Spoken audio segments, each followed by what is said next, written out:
చదువుకున్నారు. Thank you very much. Continue చేయండి.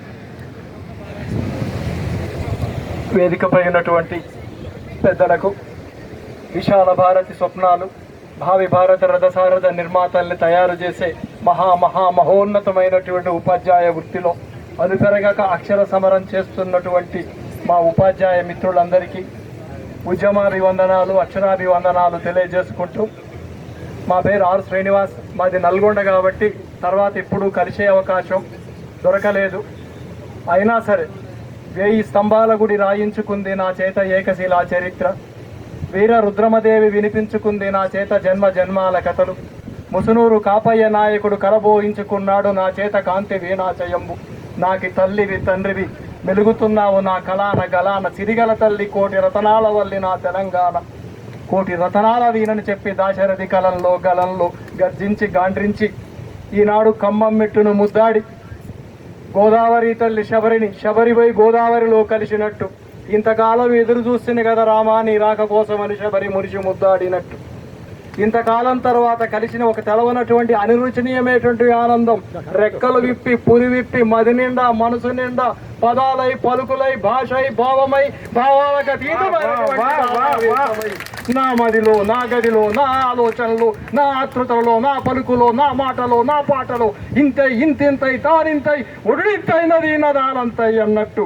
డైట్లో మంచి డైట్ శరీరానికి బలం, ఈ డైట్ జీవితానికి బలం, శ్రామిక జన చైతన్యంలో చేరిపోయి చదువు పీడిత జన పోరాటంలో చేయి కలిసిపోరు, చదువు అంటే ప్రజలు సుమ, ప్రజలంటే పీడితుడు, ఏ వర్గానికైతే ప్రాతినిధ్యం వహిస్తున్నావో దేశ భవిష్యత్తు 4 గోడల మధ్య 2 అడ్డాల మధ్య ఉన్నది చదువు కాదు, పేదవాడి ఆకలు తీర్చేది, పేద ప్రజలకు అందేది, బిల్లులు రావట్లేదు బెల్లులు కావట్లేదని కాదు బాధపడేది, రేపటి తరాన్ని నిర్మించేటటువంటి ఒక మహత్తరమైనటువంటి మహోపాధ్యాయులు కన్నటువంటి చేసినటువంటి ఒక పవిత్రమైనటువంటి మహోన్నతమైన వృత్తికి మనం ప్రతినిధులుగా ఉంటూ, ఎవరు బాగా చెప్పారంటే అమ్మ వండిన అన్నంలో ఏ మెతుకు బాగుందంటే ఏమని చెప్పను, నా బతుకే తల్లి కదా, అష్టదిగ్గజాల కొలువులో ఏ కావ్యం ఏ కవి బాగుండంటే ఏమని చెప్పను, అది కవిత మధురిమ సుధ, కవిత గాన లహరి పదము కదా.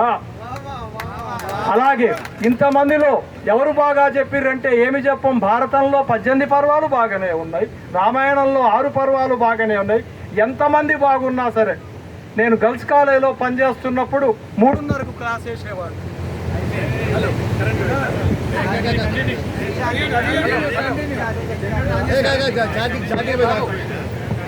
Okay continue.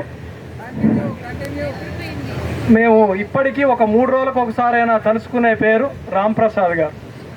సార్, సోక్రటీస్ దగ్గర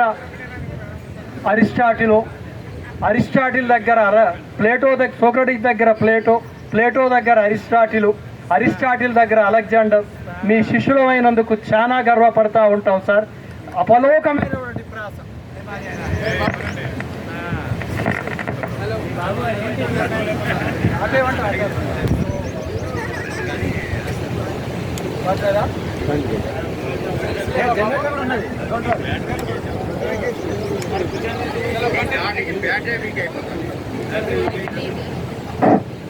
సరే మిత్రులారా, ఎందుకు అంటే ఉపాధ్యాయుడు ఎప్పుడు కూడా మనకు బోరు కొడుతూనే ఉంటుంది.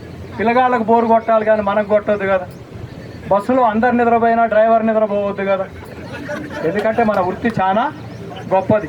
అక్షరానికి పాలు పోసి పదాన్ని చెయ్యాలి, పదానికి శిక్షణ ఇచ్చి వాక్యాన్ని చెయ్యాలి, వాక్యానికి నీ జీవితాన్ని ఇచ్చి ఆయుధం చెయ్యాలి, కదలాలి, మెదలాలి. కాలం కడగలేనటువంటిది, కాలం చెరపలేనటువంటిది, కాలం మరచలేనటువంటిది ఒకే ఒక సంతకం, మధురమైనటువంటి ఈ జ్ఞాపకం. ఈ డైటే కదా జీవితాన్ని నిలబెట్టింది, ఈ డైటే కదా ఉపాధ్యాయ వృత్తి అనే గౌరవాన్ని ఇచ్చింది, ఈ డైటే కదా సమాజం కోసం పోరాడే చైతన్యాన్ని తెచ్చింది. అందుకే ఆ తల్లిని, ఈ తల్లిని, ఈ నేల తల్లిని ఎప్పటికీ మర్చిపోవద్దని తెలియజేసుకుంటూ, ఇంతమందిని చూసేసరికల్లే ఆకాశ గంగతో వస్త్రాలు కలిపింది గోదావరి అన్నట్టు నా మది చాలా పొంగుతూ ఉంది.